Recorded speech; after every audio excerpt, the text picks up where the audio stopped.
আসসালামু আলাইকুম। আজকে একটা চায়ের রেসিপি দেখাবো। এই চাটা একটু অন্য ধরনের, খেতে খুবই সুস্বাদু, দেখতেও অনেক সুন্দর। চলুন তাহলে শুরু করা যাক। চার নামটা হলো রোজেলা বা টক ফলের চা। এটা একটা ভীষণ উপকারী চা। এই শীতের সময় খুবই উপকার, ঠান্ডা কাশি ভালো করে। এখানে আমি 3টা রোজেলা নিয়েছি, 2টো এলাচি, দারচিনি, লবঙ্গ, তেজপাতা, আদা। এই চাটা আমি আরও একটু নতুনত্ব স্বাদ দেওয়ার জন্য এই ফ্লেভারগুলো অ্যাড করব। এখানে আমি 2 কাপ মতো পানি নিয়েছি।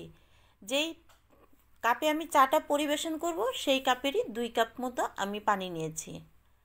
আমার পানিটা ফুটে উঠলে দিয়ে দিলাম কয়েক টুকরো আদা, এলাচি, তেজপাতা, দারচিনি,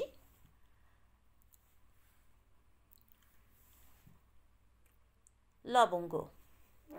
আমি ততক্ষণ পর্যন্ত অপেক্ষা করব যতক্ষণ থেকে এই মশলাগুলোর থেকে কালার এবং এর গুণাবলীগুলো বের না হবে। আপনারা পানির পরিবর্তনটা দেখতে পাবেন, এর কালারটাও চেঞ্জ হবে। দেখুন পানির কালারটা কিন্তু চেঞ্জ হয়ে গেছে।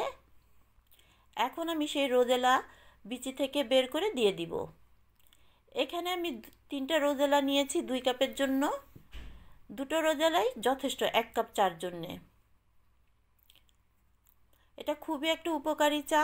এর সাথে আমি আরও মশলাগুলি দিয়েছি যাতে এর গুণাগুণ আরও বেশি বেড়ে গেছে। কি সুন্দর রং ছড়াচ্ছে, একটা পিঙ্ক কালার।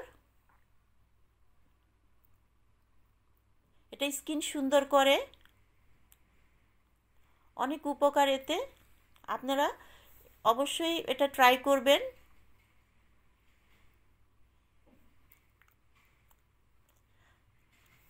আমার চাটা হয়ে গেছে। এই রোজেলাটি আমি একটু সৌন্দর্যের জন্য এখানে একটু আদা আর একটু এলাচি দিয়ে দিব। এটা হলো সৌন্দর্যের জন্য, না দিলেও হবে, কারণ ফ্লেভারগুলি আমি আগেই নিয়ে নিয়েছি।